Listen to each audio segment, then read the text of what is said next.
Bonjour à tous. Merci beaucoup d'être venus à une animation scientifique d'EcoFog encore.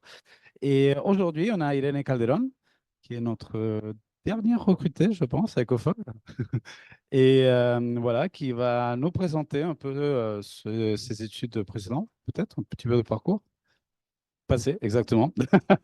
C'est la biodiversité multitrophique des sols dans un contexte de changement climatique. Donc, je vais mettre ta présentation. OK. Alors, merci d'être venu pour cette présentation. Tout comme Nicolas l'a dit, moi, j'ai commencé à travailler à EcoFog en avril de cette année, et, dans le cadre d'une chaire scientifique du projet IPSI de l'Université de Guyane qui a été proposé par Jérôme Orivel. Et donc, je vais être ici pendant 3 ans. Et du coup, l'idée, c'était de me présenter un peu et présenter mes intérêts et mes activités de recherche. Du coup, je commence pour présenter un peu mon parcours. Moi, je suis originaire du Costa Rica, que c'est un petit pays en Amérique centrale très joli, où j'ai vécu la plupart de ma vie et où j'ai commencé mes études en écologie, où j'ai fait une licence en écologie tropicale, suivie d'une maîtrise en botanique tropicale. Après, je suis partie pour faire un master en France. C'est le master B2E parcours Biojet, c'est aussi en écologie tropicale. Du coup, j'ai fait mon M1 à Montpellier et le M2, je l'ai fait ici à Kourou. Donc, j'avais déjà passé quelques mois ici en 2017. Après, j'ai complètement changé d'écosystème et je me suis retrouvée au laboratoire d'écologie alpine à Grenoble pour faire ma thèse de recherche avec Wilfried Thuillier et Tamara Müller, et pour étudier la réponse de la biodiversité des sols aux changements environnementaux, que c'est de quoi je vais parler beaucoup dans cette présentation. Et puis, j'ai fait un postdoc de 1 an à IDIF, que c'est un centre de recherche en synthèse de biodiversité à Leipzig, en Allemagne, avec Carlos Guerra, plus dans une recherche appliquée à chercher d'incorporer des indicateurs biotiques du sol pour la conservation au niveau de l'Union européenne. Je vais aussi parler un petit peu de ça à la fin.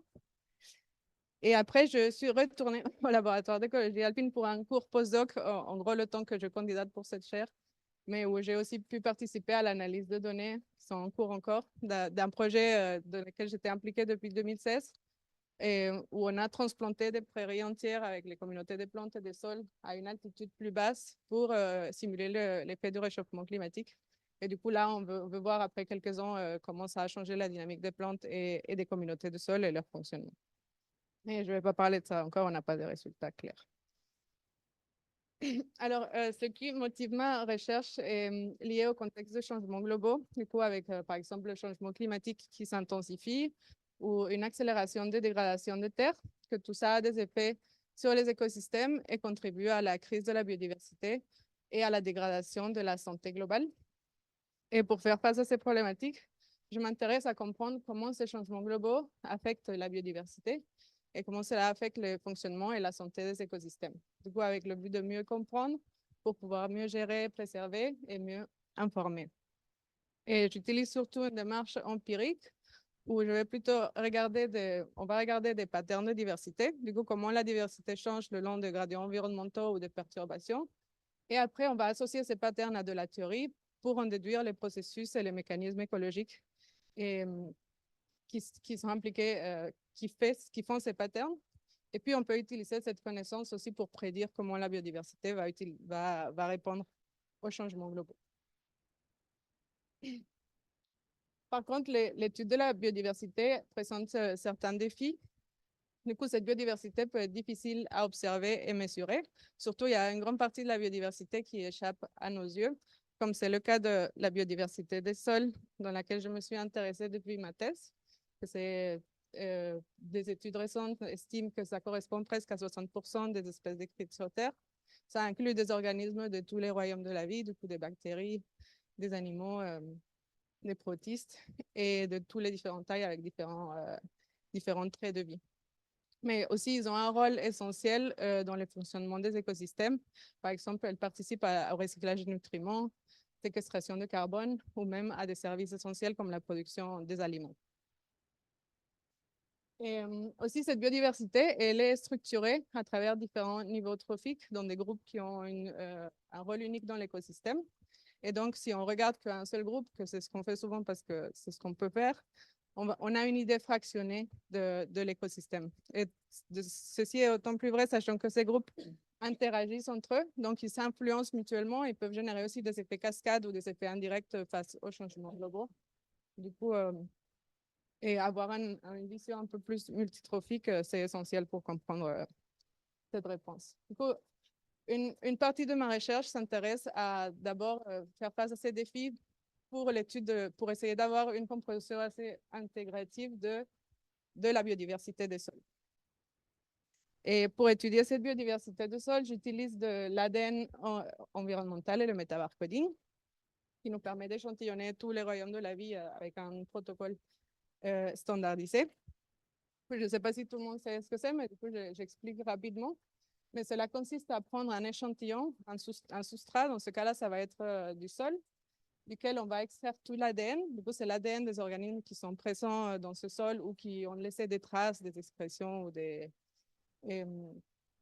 traces. Après, cet ADN va être amplifié à l'aide de marqueurs génétiques des groupes qui nous intéressent. Du coup, ça peut être des marqueurs très généraux, comme pour toutes les bactéries ou toutes les eucaryotes, où on a des marqueurs qui nous permettent d'avoir une résolution plus fine pour certains groupes, comme insectes ou vers de terre, par exemple. Du coup, moi, je m'intéresse à plusieurs marqueurs pour avoir une vision plus globale de toute la biodiversité. Et cet ADN va être séquencé à l'aide des séquenceurs de haut débit. Et après, on obtient des séquences qu'on va nettoyer, du coup, avec un pipeline bioinformatique. Du coup, ça peut être un long processus assez complexe. Vous pouvez demander à Pin, qui est là en vidéo. Et après, on va obtenir normalement des données assez nettoyées, mais des séquences ou des OTU, que c'est des unités moléculaires, qui sont annotées taxonomiquement. Du coup, une liste de taxons, disons. Par contre, quand on veut analyser ces données, on se rend compte que ces données sont vraiment peuvent être très complexes, surtout quand on utilise plusieurs marqueurs. On a des données massives qui sont même après le nettoyage. On a aussi des données hétérogènes, c'est-à-dire on a des séquences qui sont annotées taxonomiquement, mais pas toujours à la même résolution. Des fois, on a des séquences annotées au genre, des fois à l'ordre, des fois au royaume. Du coup, des fois, quand on veut sortir un signal écologique, ça peut être compliqué. Et moi, pour réduire la dimension de ces données, je me suis intéressée à faire des groupes avec des caractéristiques écologiques similaires. Du coup, je me suis intéressée à la définition de groupe trophique, que ça correspond à des groupes d'organismes qui utilisent des ressources de façon similaire et qui ont des ennemis naturels en commun. Alors, pour le sol, par exemple, on a des nématodes qui ont différents groupes trophiques. On a des nématodes herbivores, des nématodes prédateurs. Les protistes aussi, ça peut être assez divers. On a des protistes bactérivores, mais on a aussi des protistes pathogènes ou pathogènes d'animaux, pathogènes de plantes. Ou même des bactéries et des champignons. On connaît ça plutôt sous le nom de groupes fonctionnels. Par exemple, les champignons ectomycorrhiziens ou les bactéries fixatrices d'azote, mais ça rentre, disons, je le mets dans cette définition au sens où ça utilise une même ressource. Du coup, bon, l'idée, c'était d'utiliser ce concept pour simplifier les données d'ADN. Et aussi, ça nous permet d'avoir des interactions entre ces groupes, parce que dans la même définition de groupe trophique, il y a l'interaction trophique de consommation d'un groupe à l'autre. Du coup, c'est plus facile de considérer les interactions dans ce cadre. Du coup, une grande partie de ma thèse, c'était de travailler avec d'autres chercheurs du projet GlobeNet à mettre en place une démarche pour classifier les données d'ADN des différents types d'organismes dans des groupes trophiques fonctionnels en utilisant des bases de référence, de la littérature, de connaissances expertes. C'était un procès long en collaboration. Et même, des fois, aller plus loin en utilisant encore plus d'informations pour pouvoir mettre des liens entre ces groupes. Des fois, c'est facile. Par exemple, on peut assumer que les protistes bactérivores, ils vont manger tous les groupes de bactéries. Mais des fois, si on pense à des acariens prédateurs, il faut aller voir quels groupes sont et qu'est-ce qu'ils mangent dans les données que j'ai pour pouvoir mettre des liens. Et bon, comme je disais, c'était un processus long, mais on a eu la chance aussi d'avoir dans le groupe de collaborateurs Nicolas Leguillaume, qui est un ingénieur en intelligence artificielle qui a mis en place des outils pour automatiser ce processus et le rendre plus facile. Par exemple, homogénéiser tout le vocabulaire d'écologie trophique entre les différents organismes du sol, ça en collaboration avec différents écologues du sol, ou de mettre en place, de centraliser toute l'information qu'on a récoltée et mettre en place des outils pour aller récupérer l'information plus facilement et pouvoir automatiser la démarche. Alors, qu'on a décrit cette biodiversité, je m'intéresse à comprendre quels sont les processus écologiques qui, je ne sais pas si on dit modèle ou qui modèlent la biodiversité des sols, mais ça se comprend, qui façonnent la biodiversité des sols. Et pour cela, je vais vous montrer des exemples de ma thèse, de ce que j'ai fait pendant ma thèse, qui s'est déroulée surtout dans les Alpes françaises, avec des données de l'Observatoire Hors-Champ. Du coup, l'Observatoire Hors-Champ, ça consiste à plusieurs gradients d'élévation qui sont localisés dans tous les Alpes français. À l'époque où j'ai fait ma thèse, il y avait peut-être 24, maintenant il doit y avoir plus de 30. Et dans chaque gradient d'élévation, il y a des placettes qui sont localisées à différentes altitudes. Et du coup, ça permet d'avoir de couvrir une grande variation environnementale, pas seulement dans un gradient à cause de différentes altitudes, mais aussi parce qu'on a tous les Alpes où il y a des conditions très différentes et climatiques, mais aussi de caractéristiques des sols et de types de végétation. Et dans chacune de ces placettes, il y a plein de suivis qui sont faits avec plein de partenaires. On a des bons modèles climatiques, mais on a aussi des relevés botaniques qui sont suivis chaque année dans chaque placette. Il y a la caractérisation des propriétés physico-chimiques du sol et il y a des données d'ADN métabarcodine avec lesquelles j'ai travaillé. Les sols sont récoltés dans 3 sous-placettes de chaque placette et on va amplifier l'ADN avec plusieurs marqueurs pour avoir vraiment essayer d'avoir toute cette biodiversité de sol depuis les micro-organismes jusqu'à macro-arthropodes. Et ouais, du coup, une première question que je me suis posée, c'est quels sont les principaux moteurs de changement de la biodiversité de sol? Et pour cela, on a choisi 4 hypothèses qui expliquent la diversité, les changements de diversité qui sont connus, mais qui ont été faits et qui sont souvent testés plutôt sur des plantes ou des macro-organismes comme certains vertébrés et très rarement sur les organismes du sol.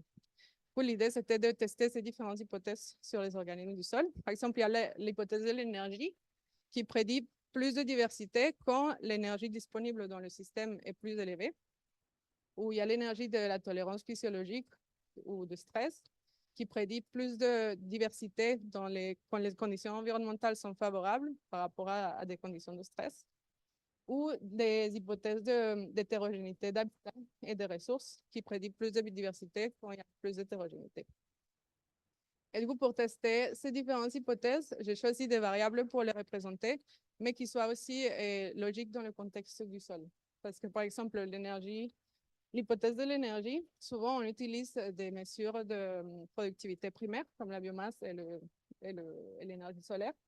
Mais la matière organique est aussi une source très importante d'énergie pour tout ce qui est réseau trophique du sol.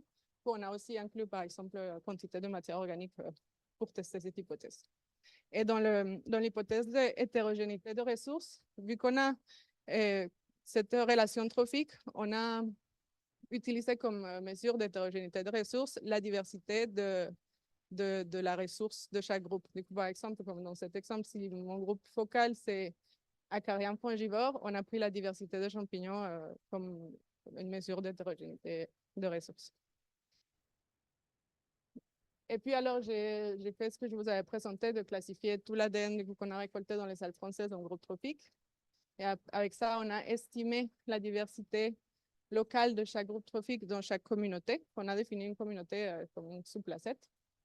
Et après, à l'aide des modèles, on a fait des modèles pour prédire la diversité locale de chaque groupe trophique en fonction de différents prédicteurs associés à différentes hypothèses écologiques. Et on a extrait la variable l'importance des variables de chacun de ces prédicteurs pour avoir une estimation de l'importance relative de ces hypothèses à expliquer la variation de diversité. Et je montre juste le résultat général, mais dans cette figure, il y a chaque ligne, c'est un groupe trophique du sol, ça inclut tout, bactéries jusqu'à macroarthropodes et tout ça. ordonnées par niveau trophique. Après, les barres, ça représente l'importance des variables de chaque prédicteur et les couleurs, c'est les hypothèses auxquelles ils sont associés. Pour celle d'énergie, il y a 2 couleurs pour énergie primaire jaune et pour matière organique marron. Et bon, la première chose qu'on voit, c'est que l'importance des variables est super hétérogène à travers les différents groupes trophiques.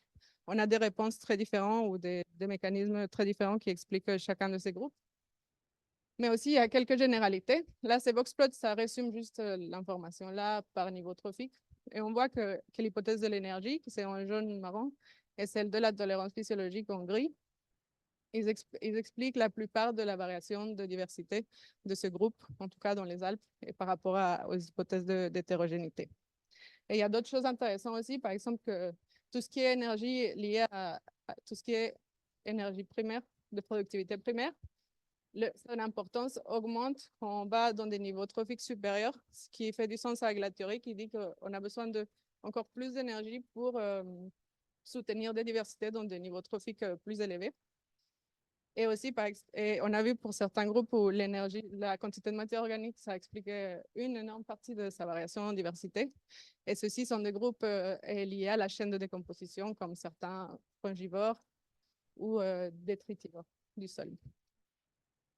Là, je ne vais pas continuer dans les détails, mais c'était pour donner un exemple de ce qui peut être fait. Et puis, là, dans cette étude que je vous ai montrée, on s'intéressait à voir les processus écologiques qui déterminent la diversité de chacun des groupes trophiques. Mais on peut aussi passer à un niveau supérieur et s'intéresser à voir qu'est-ce qui structure les réseaux trophiques en soi. Du coup, on passe à une autre facette de diversité. Et c'est ce qu'on a fait dans cette étude, où on a utilisé les mêmes données, sauf que cette fois, on est allé plus loin et on a construit le réseau, du coup, en mettant des liens entre les groupes trophiques. Du coup, ça a donné... Ça, c'est le réseau qu'on a construit pour les Alpes françaises en utilisant toutes les données. On appelle ça une métaweb. Et c'était composé dans ce cas-là de 55 groupes trophiques et 380 interactions potentielles. Du coup, on appelle ça des interactions potentielles parce que c'est basé sur la littérature.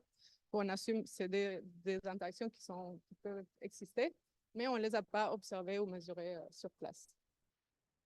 Du coup, on a mis 3 ressources qui ne sont pas quantifiées, mais juste pour les structures. C'est la matière organique, les plantes et la lumière. Et après, on a les producteurs primaires et les consommateurs primaires qui sont associés à ces ressources, et ainsi consommateurs secondaires et consommateurs tertiaires dans notre réseau trophique du sol. Et pour étudier comment ça varie la structure du réseau dans l'espace, on utilise un MetaWeb Framework, que c'est similaire c'est le même principe que les filtres écologiques, mais avec des réseaux. On a une MetaWeb que ça correspond, disons, au pool régional d'espèces, mais c'est le pool régional de l'interaction de groupe. Et après, ce qu'on observe au niveau local, c'est un subset de ces MetaWeb, mais qui a été filtré par différents processus écologiques. Par exemple, il y a des filtres d'habitat. Différents groupes peuvent vivre dans un habitat et pas dans l'autre. Il y a un filtre de dispersion où ça dépend de la capacité de dispersion des groupes pour pouvoir atteindre une communauté. Il y a le filtre environnemental, que ce groupe espèce, elle doit avoir des conditions, les adaptations physiologiques pour pouvoir s'établir dans une communauté donnée. Et il y a aussi tout ce qui est interaction biotique. Donc, dans un contexte trophique, et si je suis un prédateur, j'ai besoin que ma proie soit présente dans le système pour pouvoir y être. Ou dans le cas des organismes du sol, il y a aussi l'influence des plantes qui est très importante pour déterminer les organismes qui sont présents. Alors, à partir de la MetaWeb, on a construit les réseaux locaux en filtrant la MetaWeb en fonction des groupes qui étaient présents dans une communauté et leur abondance relative. Après, pour comparer la structure de réseau, on utilise des métriques de dissimilarité de réseau. C'est comme de la bêta-diversité, mais de réseau, qui nous permet d'avoir comparé une communauté une à une en regardant la dissimilarité en termes de groupe, de composition de groupe et en termes de composition d'interaction.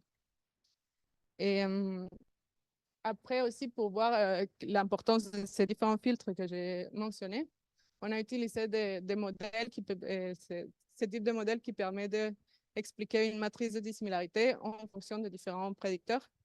Dans ce cas, on a classifié en prédicteurs spatial, environnemental ou biotique. Et que pour cela, on a utilisé les communautés de plantes. Alors, je vais voir un peu.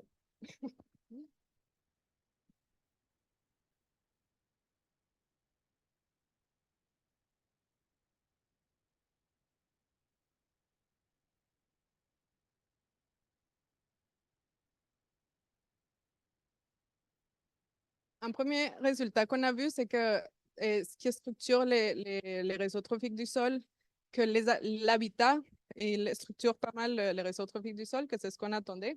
Du coup, ces figures, c'est une représentation en 2 dimensions des métriques de dissimilarité de réseau. C'est juste un point, c'est une communauté. 2 points qui sont plus près sont plus similaires en termes de composition de groupe et de composition d'interaction. Et on voit qu'il y a une séparation entre bleu et marron, plus ou moins, que c'est les forêts et les prairies. Du coup, dans ces gradients de montagne, on a souvent la forêt en bas, après les prairies en haut, et au milieu, on a une espèce d'écotone qu'on a appelé ça shrubland, mais que c'est un peu un continuum, et c'est pour ça peut-être qu'on les trouve un peu partout. Mais en tout cas, on voit qu'il y a une séparation entre forêt et prairie. Et on a voulu savoir concrètement, c'est quoi cette différence. Pour cela, on a pris un réseau moyen de prairie et un réseau moyen de forêt et on les a comparés. Et on voit, ce type de figure nous permet de voir les différences une à une entre ces réseaux. Du coup, les nœuds orange, c'est des groupes qui sont proportionnellement plus dominants en forêt et en bleu, proportionnellement plus dominants en prairie. Puis on voit dans les premiers niveaux trophiques, qui est plus ici, qu'il y a pour chaque type, il y a des différences entre forêt et prairie. Je ne vais pas rentrer dans les détails, mais en gros, ça correspond à peu près aux différentes ressources qu'il y a dans les forêts ou les prairies ou les différents types de plantes qu'il y a. Et pour les niveaux trophiques plus hauts, on voit qu'en général, les fongivores, parasites et prédateurs sont plus dominants dans les forêts, alors que les bactérivores et les omnivores sont plus dominants dans les prairies, ce qui correspond un peu à des energy channels de ce type de réseau et qui peut être lié aux différents fonctionnements de ces écosystèmes, de ces habitats. Et puis, on a regardé du coup l'importance de chaque filtre ou des différentes variables qui expliquent la structure de réseau dans chacun des habitats. Et on voit certaines différences entre les habitats. Mais en gros, il y a le filtre environnemental qui explique une grande partie dans les deux habitats, qui est surtout lié à le taux de carbone azote dans le sol. Et pour les forêts, il y a des filtres spatiaux qui est assez grand, c'est-à-dire deux forêts qui sont plus loin sont plus différentes que deux forêts qui sont plus près. Ça peut être dû à plusieurs choses, mais on pourrait penser à un filtre de dispersion, sachant que dans les forêts, c'est plus difficile à disperser, elles sont plus fragmentées. Et dans les prairies, les plantes ont ressorti comme expliquant la plupart des variations des changements dans la structure des réseaux. Les compositions taxonomiques et fonctionnelles des plantes, les deux ont ressorti beaucoup. Alors, bon, la plupart de ma recherche se concentre dans ça. C'est plus de la recherche fondamentale de comprendre les processus écologiques. Mais dans le postdoc que j'ai fait en Allemagne, ça m'a permis aussi d'aller voir un peu plus dans une recherche appliquée de comment créer, avec la connaissance qu'on a, des indicateurs qui peuvent être utiles à la politique ou plutôt répondre à la demande, aux lacunes dans la loi politique pour faire la recherche qui permet d'avancer dans la conservation de la biodiversité des sols. Du coup,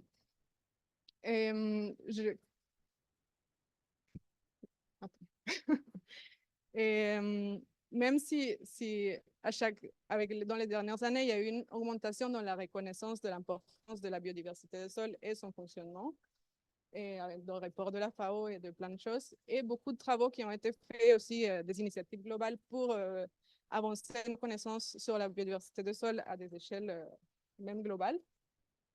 Il y a quand même, en tout cas dans le cadre, bon, un peu partout, mais dans l'Union européenne, on n'arrive pas très bien à protéger encore la biodiversité des sols. Ce n'est pas dans la loi, il n'y a pas une législation qui la protège vraiment. Et donc, ce qui a le plus récent, c'est la Soil Monitoring Law. C'est une loi qui reconnaît qu'il faut faire des évaluations de la santé des sols pour arriver à protéger cette biodiversité. Sauf que dans cette loi, le seul indicateur vraiment biotique, c'est la biomasse microbienne. Et on arrive mal à inclure vraiment ce qu'est la biodiversité des sols et son fonctionnement dans tout ce qui est législation. Et quand on parle de législation, c'est essentiel de mentionner le concept de santé des sols, qui, que c'est la condition des sols, de sa capacité de fonctionner comme un système vivant et de pouvoir donner des services écosystémiques à l'humain.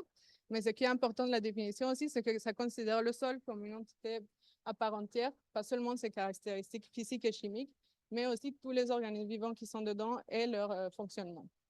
Et c'est un concept important pour tout ce qui est gestion, parce que on va vouloir reconnaître les sols qui sont en bonne santé pour pouvoir les protéger et les conserver. Et on va aussi vouloir reconnaître les sols qui sont dégradés et à différents niveaux pour pouvoir mettre en place des stratégies de restauration adaptées à ces sols. Mais au niveau de l'Union européenne, de toute l'Europe, ce qui a déjà été fait, que c'est une grande avancée, c'est qu'ils ont réussi à détecter les sols qui sont dégradés après un long travail. Du coup, ils considèrent un sol dégradé. D'abord, ils ont défini des processus de dégradation de sol, comme l'érosion, la compaction, choses comme ça. Ils ont déterminé des seuils critiques pour lesquels, quand un de ces processus est au-dessus du seuil, le sol est considéré dégradé. Du coup, ça permet déjà de voir quels sols sont dégradés et quels ne sont pas dégradés. Par contre, tout ce qui n'est pas dégradé, on ne sait pas quel est le retard. Ça ne veut pas dire qu'ils sont en bonne santé ou pas. Dans ce postdoc, on voulait aller raffiner cette définition et en utilisant des indicateurs biotiques, parce que ici, pour définir les sols dégradés, il n'y a pas vraiment, d'indicateurs biotiques, c'est indirectement pris en compte. Pour l'idée, on voulait raffiner ça. Moi, je l'ai déjà dit. On voulait raffiner ça en utilisant des indicateurs biotiques. Et pour cela, on s'est servi d'une énorme base de données qui est sortie il y a peu de temps, où ils ont pris des échantillons de sol dans toute l'Europe et ils ont des mesures de diversité avec de l'ADN environnemental et aussi des différentes fonctions écosystémiques ou des mesures de proxy de fonctions écosystémiques. Du coup, ça couvre plein de pays, différentes zones géographiques et différents habitats, mais ça inclut aussi des zones d'agriculture permanente ou des crops. Ouais. Bon, voilà. Et du coup, avec ces données, ce que j'ai fait d'abord, c'est on voulait créer des indicateurs biotiques. Donc, les fonctions, les proxys de fonctions, on les a pris tels comme ils ont été mesurés. Et pour l'ADN, on a décidé que le concept de groupe trophique, ça pouvait marcher bien.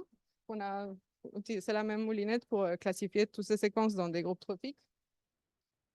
Et ce qu'on a fait, c'est que chacun de ces indicateurs biotiques, donc la diversité de chaque groupe trophique et chaque fonction, on a fait des modèles et pour les prédire en utilisant le climat, conditions physico-chimiques du sol, topographie et aussi les processus dégradatifs du sol. Avec ce modèle-là, on a prédit, en utilisant des cartes disponibles de tous ces facteurs, chacun de ces indicateurs biotiques dans toute l'Europe, mais aussi, du coup, ça nous permet d'avoir une vision générale de ces indicateurs biotiques. Mais en fait, pour pouvoir faire une évaluation, on a besoin d'une référence. Du coup, il faut comparer quelque chose à une référence. Mais pour le sol, c'est très difficile d'avoir ça. Au niveau local, on peut prendre, disons, une forêt qui a été traitée, on peut prendre une forêt naturelle à côté et dire ça va être notre référence. Mais à niveau de toute l'Europe, ça va dépendre des conditions environnementales, ça va dépendre du type de sol. Du coup, c'est très difficile. Du coup, ce qu'on a fait, c'est qu'on a modélisé cette référence en utilisant le même modèle, en gardant tout l'environnement tout pareil, mais les processus dégradatifs du sol, c'est-à-dire la pollution, l'érosion, tout ça, on l'a mis, disons, au minimum ou au zéro. Et ça, c'était notre référence. Et après, on a comparé ce qu'on observe actuellement contre ce que, idéalement, même si c'est un truc très idéaliste, mais ça fait une référence, idéalement on voudrait. Et si cette distance était très grande, la différence était très grande, on considère que le sol il n'est pas en très bonne santé. Et si la différence est petite, ça veut dire que le sol n'est pas vraiment affecté par ces processus de dégradation, donc que c'est en bonne santé. Et avec ça, juste, on a fait on a refait la carte, mais un peu plus fine de les statuts de santé des sols en toute l'Europe. Et on voit que ces sols qui étaient pas dégradés, la plupart, en fait, sont pas très bonne santé en utilisant cette approche. Du coup, il y a quand même besoin des initiatives de restauration et de gestion de ces sols. Et voilà. Ouais. Du coup, ces trois axes que je vous ai montré un peu de ce qui m'intéresse et ce que je fais, c'est aussi ce que je vais développer ici dans la chaire de Guyane. Du coup, dans un premier temps, essayer d'adapter ça pour avoir une vision fonctionnelle trophique des données d'ADN, mais dans le tropique. Du coup, il faut une nouvelle base de référence, plus de littérature pour pouvoir l'appliquer aux organismes du sol d'ici. C'est donc quoi je suis en train de travailler avec des données d'ADN qui ont été récoltées déjà ici par différents projets. C'est les mêmes données avec lesquelles FIN travaille. Et après, l'idée, c'est de, pareil, répondre des questions fondamentales sur qu'est-ce qui façonne la biodiversité des sols en Guyane. Et je vais m'intéresser surtout à quelque chose que je n'ai pas pu avant, mais le lien entre biodiversité et fonction. C'est quelque chose qui m'intéresse à voir, comment cette biodiversité multitrophique est liée à différents types de fonctions. Et aussi de mettre le facteur humain plus au centre. Là, dans les Alpes, je travaillais surtout avec des variables, des espaces plus... je ne mettais pas tant le facteur humain au centre. Et ici, je vais voir comment les activités humaines influencent ces processus ou comment elles influencent directement la biodiversité. Et finalement, aussi, dans différents projets au niveau du labo qu'on a déposé, on s'intéresse à créer des indicateurs pour mesurer la santé des sols dans des parcelles agricoles ou des forêts d'exploitation. Du coup, il y a aussi ce travail de comment créer des indicateurs intégratifs qui prennent en compte la biodiversité, le fonctionnement, propriétés physiques, chimiques, pour pouvoir et donner cette information aux gestionnaires et aux producteurs plutôt, aussi tout en favorisant la conservation de cette biodiversité. Et voilà, c'est tout. Merci. Ben, merci René. Est-ce qu'il y aurait des questions dans la salle virtuelle? Est-ce qu'il y aurait des questions dans la salle virtuelle? Non? OK. Dans la salle présentielle?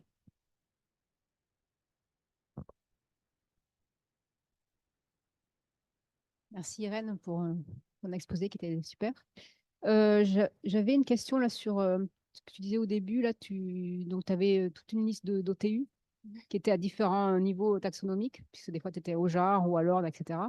Et donc, tu travaillais principalement sur donc une classification plutôt fonctionnelle.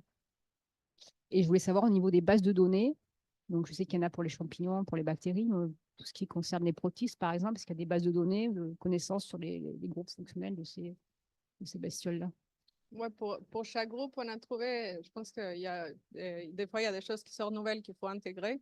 Pour chaque groupe, on a trouvé des bases de référence ou des articles longs qui décrivent ça, qu'on a un peu pris le texte et transformé en information, disons. Mais ouais, par rapport à la résolution, déjà dans les organes du sol, il y a tellement de diversité qu'il y a beaucoup de généralisation qui est fait, même au niveau de famille.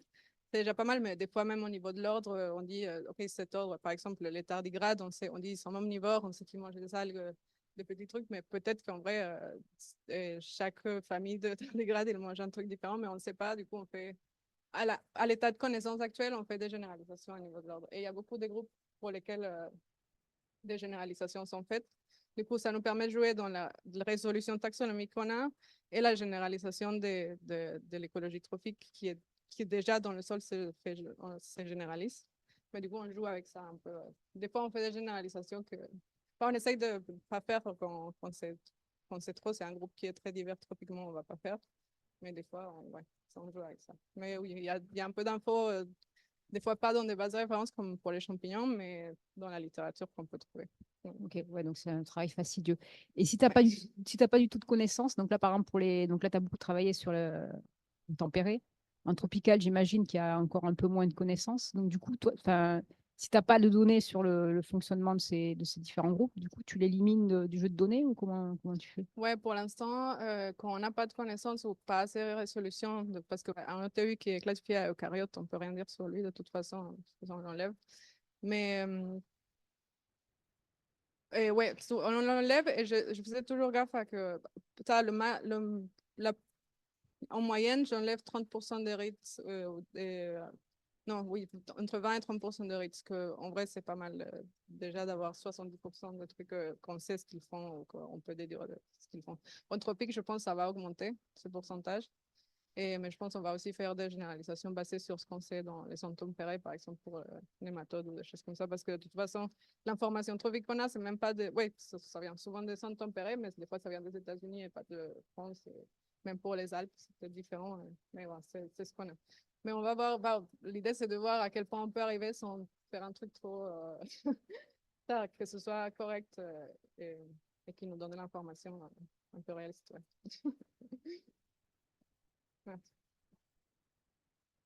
Alors, du coup, juste pour rebondir, comment tu sais que tu es bien et que tu n'es pas dans les choux? En fait, tu as des réseaux qui sont connus ou des choses qui sont connues et tu vois si ton modèle arrive à ressortir des choses à peu près correctes. Comment tu évalues les erreurs, les approximations qui sont faites? Ouais, il y a une partie subjective de quand tu le fais, tu sais, tu vas peut-être tu dis non, là, je vais trop loin, je ne vais pas le classifier ou pas. Et il y a aussi une vérification où, ouais, quand tu regardes les patterns, tu dis, ah, c'est complètement ce que j'attendais pour ce groupe de ce qu'on connaît, ça confirme un peu, mais oui, on peut pas savoir. Après, ce qui peut être fait, mais j'ai jamais fait parce que c'est compliqué, si tu as deux options, tu peux l'assigner à deux, du coup, créer deux bases de données et faire ça à chaque fois et avoir plein d'options de probabilité. Ça, ça, tu classifies à une chose dans un jeu de données et tu le classifies à un autre dans un autre. Tu crées plein de jeux de données et tu fais les modèles avec tout et tu vois quelle est la. Enfin, si tu obtiens des trucs robustes ou pas, mais c'est un grand boulot. Mais ça, c'est possible de faire des choses comme ça. Alors, il y a une question dans le chat. Sait-on également quels arbres endommagent le sol? J'ai entendu dire que l'acacia longimanus n'est pas bon pour le sol. Veuillez répondre en anglais, s'il vous plaît. C'est notre collègue du Suriname, je pense. Yeah, sorry, I don't have the answer for that question yet. But yeah, I mean, Acacia longifolia is an invasive species. Yes. Ah, j'ai oublié. So I guess there's a lot of interesting research to do about how invasive species affect soil, and for sure they do. But I don't know in which way, and I don't know if we can say like, yeah, if they change the community and it affects the establishment of other trees, probably we can say it's bad. But I haven't done that. But yeah. Merci pour ta présentation. Est-ce qu'il y a des liens est-ce que toi, tu as vu des liens entre la minéralogie et les espèces taxonomiques? Quelle minéralogie tu veux dire? Genre, par exemple, le type d'argile ou les proportions d'oxyde, ou je ne sais pas si c'était un truc que tu t'étais intéressé. Après, ça dépend des variables que j'avais disponibles pour tester ça, mais c'est sûr que les propriétés physico-chimiques du sol et des, ouais, la minéralogie, comme tu dis, c'est sûr que ça affecte les espèces qui sont présentes, ou la texture même, la quantité d'argile, sable, tout ça, c'est un facteur qui est assez contraignant, qui peut être assez contraignant.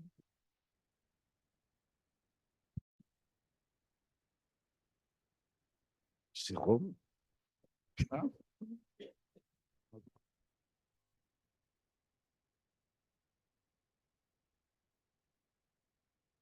Merci Nicolas pour être déplacé jusqu'à moi pour le micro. J'ai une toute petite question. J'ai raté un truc dans ce que tu as expliqué dans la dernière partie. Parce que pour moi, ton état de référence, tu le détermines à partir des données sur lesquelles tu vas travailler ensuite. Et du coup, j'ai du mal à comprendre comment ton raisonnement peut ne pas être circulaire. Bah, tu assumes que dans les données ou dans tes prédictions, dans des données avec lesquelles tu as entraîné le modèle, il y a des sols sains où il n'y a pas des processus de dégradation de sol qui vont te donner cette référence. Tu assumes qu'il y a au moins quelques points avec ça et que le modèle va faire le reste pour extrapoler euh, qu'est-ce qui serait attendu dans certaines conditions environnementales en prenant en compte tous les autres facteurs.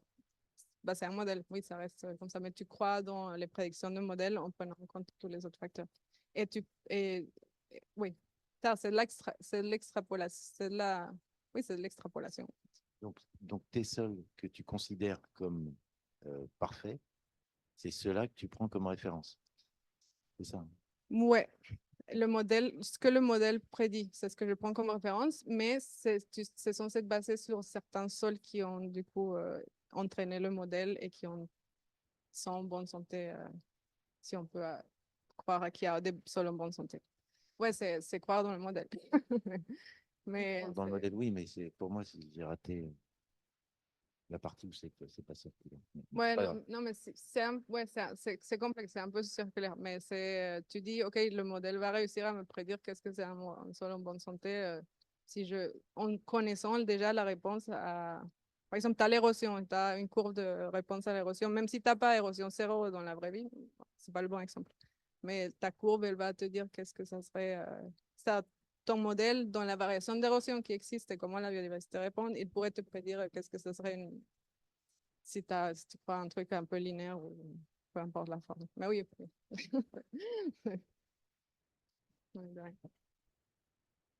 Juste pour être sûr d'avoir compris ce que j'ai compris.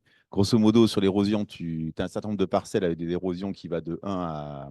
Enfin, il n'y a pas d'érosion zéro, ça va de 2 à 8. Et le modèle est capable de prédire plus ou moins, si tu crois à certaines formes de courbes, ce qui se passe en fonction de ce qui passe entre 8 et 2, va te promettre ce qui se passe entre 1 et 0. C'est ça l'idée. Okay. Et ça, sur tout un tas de trucs. Oui, mais en fait, on a des valeurs où il y a l'érosion est zéro, mais peut-être pas pour certains climats. Oui, d'accord. Et du coup, ça va prédire pour ce climat avec tous les autres variables ce que ça serait. Disons.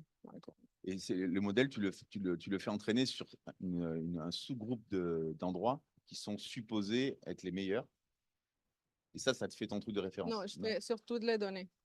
Mais il y a érosion dedans. Tu as l'érosion vraie du point dedans. Et tu as d'autres où il y a érosion zéro. Du coup, le modèle, il est entraîné sur toutes les données. C'est après la prédiction qui est faite en mettant tous les processus dérivatifs à zéro pour qu'il utilise toute l'information qu'il connaît déjà de toutes les données. D'accord, donc il fait ses courbes d'extrapolation avec toutes les données. Oui. Après, tu lui dis, bon, ben, tu t'entraînes, mais tu vas me prendre une prédiction, mais qui va être basée que sur des critères qui sont presque ou quasi parfaits en termes de. Oui, c'est ça. Dans un monde idéal. Okay. Et du coup, alors moi j'avais une question sur l'histoire de sol, c'est la précision en fait là, parce que les cartes c'est toujours magnifique, mais les données là, en fait, parce que moi je connais rien en sol, mais la seule chose que je connais c'est que ça varie hyper vite. Je vois pas comment on peut faire une carte. J'ai du mal à voir quels critères sont utilisés pour l'extrapolation des données, parce que je me dis c'est avec des points, à un moment donné c'est un trou dans une fosse. Oui. Comment on fait pour, par exemple, là, je suis dans le champ de Paul qui fait des patates, le champ de Jacques qui va faire des betteraves. Bon, bah, là, il y a un truc qui n'est pas pareil. Ouais. Comment on extrapole et comment on fait des jolies cartes comme ça? Bah, c'est grossier au sens où, oui, le point qu'on a mesuré, c'est peut-être ici, c'est un sol avec une caractéristique précise, comme ça. Mais lorsqu'on va créer la carte, on va prendre un pixel qui va donner une moyenne de pH de ce sol-là. Et on va, à partir de cette valeur moyenne de pH, dire qu'est-ce que mon modèle aurait prédit dans un petit point. Mais c'est c'est ce qu'on peut faire parce que les cartes disponibles sont à cette échelle-là de 1 km, c'est déjà pas mal. Mais qu'est-ce que vous avez comme. OK. Du coup, vous avez une valeur moyenne dans 1 kilomètre. Est-ce que ça serait une valeur moyenne avec un pH moyen, avec un truc moyen? Parce que le pH, tu as une carte du pH sur toute l'Europe? Oui, il y a tous les variables, il y a des cartes de toute l'Europe, même de l'érosion, de tout, il y a tout. OK, d'accord. C'est des données modélisées avec d'autres choses, mais oui, du coup, tu es obligé de faire confiance à un moment donné. Oui, du coup, tu accumules plein d'incertitudes, mais au moins, c'est une jolie carte. OK. Il y aurait d'autres questions dans la salle, dans la salle virtuelle? Oui, moi j'avais une question. Alors en fait, c'est ta dernière partie. Bon, déjà merci pour ton exposé, c'était très clair, très bien. En fait, il se trouve que nous, on fait exactement la même chose que tu as fait pour les sols, mais avec des poissons. Et justement, avec cette histoire de sol, de point de référence, comment tu fais parce que, alors je ne sais pas les sols, mais j'imagine que la quantité de sites qui n'ont aucune pression, qui sont ta référence, il y en a beaucoup moins que des sites dégradés, entre guillemets. Comment tu fais pour gérer le unbalance de ton jeu de données dans tes random forests? est-ce que tu as eu ce problème de, en gros, tu as vachement peu de données en bon état et beaucoup en mauvais état? Comment tu arrives à avoir un modèle qui te prédit correctement tes bons états, même si tu en as très peu? Ouais, c'est comme ce que disait Jérôme, mais ouais, c'est pas l'idéal, disons, on a fait comme on pouvait. Mais aussi, on se base sur la définition déjà établie par la Commission européenne que c'est un sol dégradé, c'est quand il y a certains processus dégradatifs du sol qui sont présents. Et du coup, ouais, c'est ce qu'on a, on parlait, je sais pas si ouais, tu écoutais la discussion ici, mais même si Ouais, t'as ouais. pas, ouais, bah non, je considère pas du tout qu'il y a un imbalance. Je confie donc que le modèle, il peut, avec les données qu'il a, prédire le truc, quoi. Ouais. Ok. Enfin, je suis d'accord, c'est pas l'idéal, et s'il y a plus d'informations que ça, c'est mieux. Et j'avais une autre question, c'est Ouais. que du coup, ton random forest, c'est des données de diversité que, Il y a ouais, il y a des données de diversité de chaque groupe trophique et des fonctions, de ce qu'on appelle fonctions, mais de la biomasse microbienne, des activités enzymatiques, des choses comme ça. ok. Parce que Mm. sinon, enfin voilà, si tu as la dégradation, tu considères pas que c'est juste une baisse de diversité. Ça peut aussi être un changement de type de communauté, en fait. Ouais, bah, ça, c'est ça, c'est un truc que je voulais creuser plus, mais dans le postdoc d'un an, j'ai pas pu. Du coup, là, on a considéré, et comme écologiste, j'ai eu du mal à l'accepter, mais on a considéré comme une baisse de diversité, c'est mauvais, et une augmentation de biodiversité, c'est bien. Du coup, non, seulement si ça produit une baisse de diversité, on considère on le considère. Si ça Ok, produit une augmentation, que c'est le cas, je n'ai pas montré une figure ici, mais la plupart des processus dégradatifs, on confirme que ça produit des baisses de diversité de ces indicateurs, sauf pour certaines bactéries ou pour des parasites ou des choses comme ça que j'ai mis dans le modèle. Mais pour comparer, j'ai pas fait indicateur par indicateur, sinon que j'ai utilisé un truc, un indice de communauté. Et du coup, ça prend tous les champignons, tous les groupes trophiques en même temps et il voit si en moyenne il y a une augmentation, un truc. Mais ok. ouais, Donc c'est un peu potentiellement, complexe, mais on peut parler de ça. Ouais. potentiellement, voilà, tu as des régimes shift qui sont pas une baisse de diversité, mais que tu vas pas pouvoir voir avec ça, quoi. Ouais, mais parce que on voulait prendre en compte la composition, mais c'est difficile de dire qu'est-ce qui est bien en termes de changement de composition. Pas, ouais, tu peux avoir une distance, ça a changé beaucoup ou pas, mais ouais, en tout cas, dans le temps qu'on a eu, on n'a pas pu mettre ça en place. Ok, Ouais. excellent. Merci. Bonjour, j'avais une question également. Vous m'entendez? Ouais. Parfaitement. Bonjour, je suis Ophélie Musseta, responsable du projet EFSI. Un grand merci pour cette présentation très intéressante. Alors, j'ai vu en fin de PowerPoint que vous aviez donc différents partenaires dont, enfin, j'ai vu le logo de Solicase, qui est une société de restauration du capital naturel des sols, et je me demandais si vous pouviez m'en dire plus sur peut-être la manière dont vous collaborez avec eux ou dont vous compterez Ouais. collaborer avec eux. Est-ce que voilà, ça va permettre de produire des solutions plus efficaces en matière de revégétalisation des sols miniers, en matière Ouais. Bah, d'agroforesterie, par exemple. Et deuxième question, peut-être, mhm. est-ce que les solutions à partir de ce projet qui vont être développées pour la conservation des sols, la restauration des terres dégradées, pourraient potentiellement être répliquées dans d'autres pays amazoniens où la composition des sols reste quand même trop différente? Merci. Ouais, merci. Alors, pour le partenaire Solicas, ce qu'on a dans l'idée, que c'est encore juste dans les idées, mais c'est plutôt pour les parcelles agricoles. Du coup, oui, on va développer des indicateurs de santé de sol dans ces parcelles et Solicas, ils veulent faire de la biostimulation aussi. Du coup, ils vont injecter certains types de bactéries ou des choses comme ça qui peuvent être favorables. Et après, on s'intéresse à voir quels sont les effets sur les communautés de sol et le fonctionnement. Du coup, c'est pour un projet où il y a différents partenaires et ça, moi, ce qui m'intéresserait de eux, c'est ça. En tout cas, de collaborer avec eux pour voir comment cette biostimulation peut améliorer la santé du sol.